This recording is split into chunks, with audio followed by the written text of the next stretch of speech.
Welcome to this deep dive. Today we're exploring a topic that's really crucial for anyone learning English, especially if you're just starting out. We're talking about building confidence when you speak. Yes, absolutely. Confidence can truly unlock your ability to actually use English. It's so common to feel nervous or, scared, especially when it's not your first language. And we've looked at some really great material for this deep dive that offers simple, practical ways to help you feel more comfortable speaking out loud. Exactly. So many beginners worry about making mistakes or being misunderstood. It can feel like a big barrier, right? But here's the mission for this deep dive: to pull out the most helpful insights we found and give you tools you can use right now. Tools to start feeling more confident and, well, speak English with less fear. Right. And think of confidence not just as something you have or don't have. It's more like a skill, like any other skill in language learning, really. It can be developed, with practice, even if you feel very shy right now. We're here to try and make that process a little clearer for you.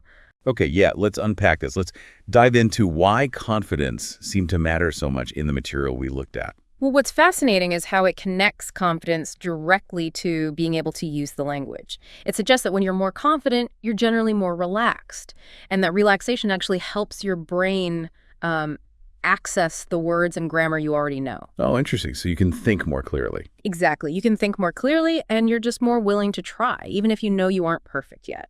And speaking any language, it's fundamentally about connecting with people, isn't it? Confidence lets you focus on expressing your thoughts, your ideas, making that connection, instead of getting stuck inside your head, worrying about every tiny error or verb tense. Which raises an important question, one that the material really tackles. If it's totally normal to feel nervous, how do we actually move past that fear of mistakes?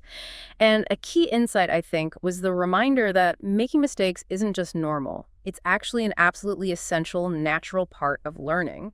Anything new, really, but especially a language. Right. Just how you improve. It is. It's the only way, sometimes. Here's where it gets really interesting. There was this analogy, like learning to ride a bicycle. You're probably going to fall, maybe a few times. But each time you get back up, you try again, you get a little better, right? Confidence sort of helps you get back up after those stumbles. It's not about never falling. It's more about the willingness to just keep trying, keep riding. And here's something else that came through very clearly. When you speak with, let's say, growing confidence, people generally listen to what you are saying, the message you're trying to get across, not necessarily how perfect your grammar or your pronunciation is. Most people are pretty supportive. They appreciate the effort you're making to communicate in their language. So what does this all boil down to then? It sounds like confidence isn't about being a perfect speaker from day one. Not at all. It's more about being willing to speak at all, just taking that first step. And that willingness, that bravery, well, that's absolutely something you can build. Definitely. So now let's dive into some simple things the material suggested you can do. Every day, perhaps. To start actually building this confidence, there were some fantastic practical tips. Right, let's get into those. The first one seemed pretty consistent across the board: practice with simple sentences. Yes, and the thinking behind that seems to be that starting small just dramatically removes the pressure. If you try to jump into complex ideas or difficult vocabulary too soon, it can feel completely overwhelming. And that can actually discourage you, Exactly. Start with everyday things, like practicing good morning, or how are you, or maybe ordering something simple. I'd like a coffee, please. Doing that at home first, or in really low-pressure situations. These phrases seem small, but using them successfully, it builds comfort. It proves to yourself, hey, I can communicate. Right. You can even practice just talking to yourself, describing what you're doing out loud. Simple things like, I'm cooking dinner, or I'm studying my English. This helps form those basic sentence structures naturally without the pressure of having someone listen right away. And then, once those feel comfortable, the idea is you can combine them. Like, I'm reading a great book about history, and maybe add, while I drink my coffee. Start simple. Build from there. Just one small step after another. Okay, so moving on. Another powerful tip, even if it feels a bit strange at first, record yourself speaking. Oh yeah, that one definitely feels strange. But the research suggests it's one of the most effective ways to gain self-awareness and improve. You get to hear how you actually sound. You can notice things you do well, which is important too. And you can also spot areas you might want to work on, like pronunciation or rhythm. Some learners mention being surprised to hear certain sounds they made, or maybe words they repeated, only when they listened back. Yeah, and a key point here is not to record long, complicated things, or to be too hard on yourself. Just a few sentences, maybe, about your day or describing a favorite food. That can give you really valuable insights. And listen for small improvements each time. Maybe a sound is a little clearer or a sentence flows a bit better. Each recording is kind of proof that you're capable of improving. Mm-hmm. The material also really emphasized the power of surrounding yourself with English content. Think of it like creating your own little immersion bubble. Yes, listening to English regularly makes it feel so much more familiar, less intimidating. You start picking up new words, common phrases, and you get a feel for natural pronunciation patterns, almost without trying sometimes. Exactly. The more you listen to things, maybe videos, podcasts, music, even just hearing English spoken around you, if possible, the more the sounds and rhythms just become comfortable. And then you'll start recognizing words and phrases you can try to use yourself. And that builds confidence. What's fascinating is the advice to choose content you genuinely enjoy. Like, if you love cooking, find English cooking shows. Yes. If you're into travel, maybe listen to travel vlogs or podcasts. Make it fun. Make it an enjoyable part of your routine, not like homework. That was a key recommendation. Right. You can even listen while you're doing other things, commuting, exercising, cooking. It doesn't always have to be formal study time. Just enjoy it. All right, the fourth tip. This one's simple, but seemed incredibly powerful. Use positive self-talk and affirmations. Yeah, positive self-talk basically means consciously telling yourself encouraging things, especially when you feel nervous, or maybe after you make a mistake. Things like, I can do this, or I'm getting better every day, or even just, it's okay to make mistakes. Huh. These simple internal messages, they seem to make a significant difference in your confidence levels and your motivation, too. So instead of thinking, oh, I'm bad at this, which just makes you want to stop trying, you consciously reframe it. I'm still learning, and that's perfectly okay. Huh. That small shift in mindset, it helps a lot, doesn't it? It really does. And affirmations are similar, short, positive phrases you repeat to yourself regularly, and maybe saying them out loud, even in front of a mirror. Something simple like, I'm becoming more confident English speaker. It just acts as a regular, positive reminder of your goal and your progress. Yeah, it's like being kind to yourself. It reduces anxiety, makes the whole learning process feel a bit more enjoyable. And that naturally helps you feel braver about actually opening your mouth and speaking. Okay, let's dive into a really important point now, something that came up again and again. Practicing speaking without worrying so much about mistakes. Ah, yes. This is probably the biggest hurdle for so many learners, right? That fear of making a mistake, it can feel paralyzing, like it makes you seem, I don't know, less skilled or something. Absolutely. But the insights were really clear on this. Making mistakes isn't just okay. It's actually a sign that you are actively trying. You're engaging. And trying is the only way you're going to improve, period. So if you focus too much on being perfect, you'll likely just hold yourself back. Or maybe not speak much at all. That's what the material suggests. But if you shift your focus just a little, shift it to simply communicating your ideas, to being understood, it takes away so much of that internal pressure.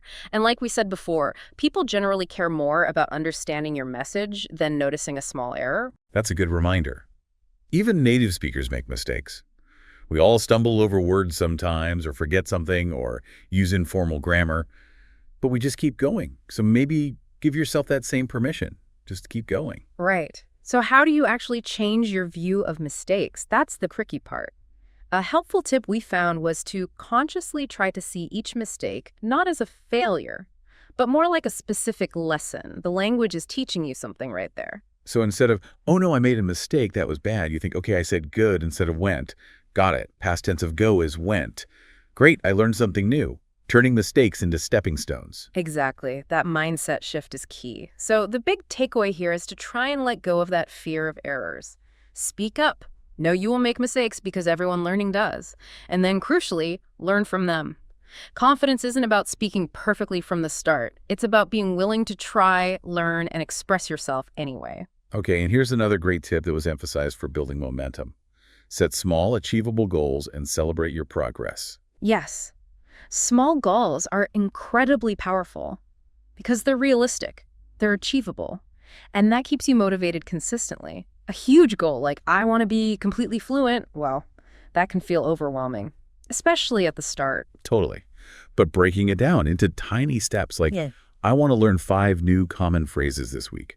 Or maybe I want to practice speaking English alone for just 5 minutes today. Mm-hmm. That feels possible, and when you actually do it, you get that little sense of accomplishment. Mm-hmm. And when you reach one of these small goals, like successfully using a new phrase or understanding a short English video, you feel a genuine sense of pride.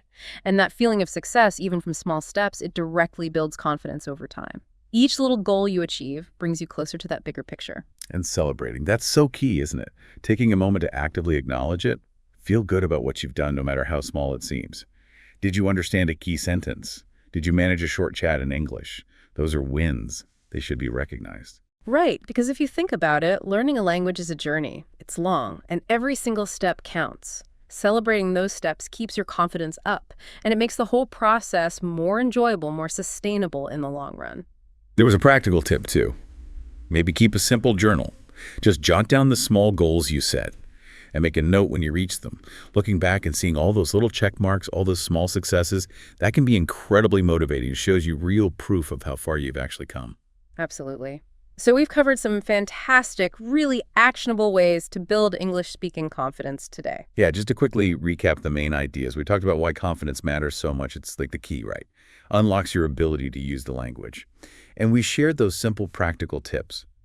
Starting with simple sentences, using that tool of recording yourself, surrounding yourself with English you enjoy, using positive self-talk and affirmations, learning not to fear mistakes, but see them as lessons, and setting those small, achievable goals and really celebrating every bit of progress. And remember, building confidence, it really is a journey. It's not a switch you flip overnight. It takes time. It takes consistent effort. And that is perfectly okay. Every single time you try to speak, every small success, it brings you closer to feeling comfortable using English. Yeah, be kind to yourself through it all. Learning a new language is a huge undertaking. It's challenging. Every time you try, every mistake you learn from, you are making progress. So celebrate those efforts. Celebrate those small successes. Confidence isn't about being perfect. It's not about never stumbling. It's really about feeling comfortable enough to express yourself, to share your ideas, connect with others, even when it's not perfect. You're doing something amazing just by learning. You have every reason to feel increasingly confident. Keep practicing, keep speaking, and keep believing in yourself. You've definitely got this. And maybe the most powerful thing to remember from all this is confidence grows not from getting everything right, but simply from the repeated act of trying. Just keep trying. Thanks so much for joining us for this deep dive. We'll see you next time. Goodbye, everyone. Keep speaking, one step at a time.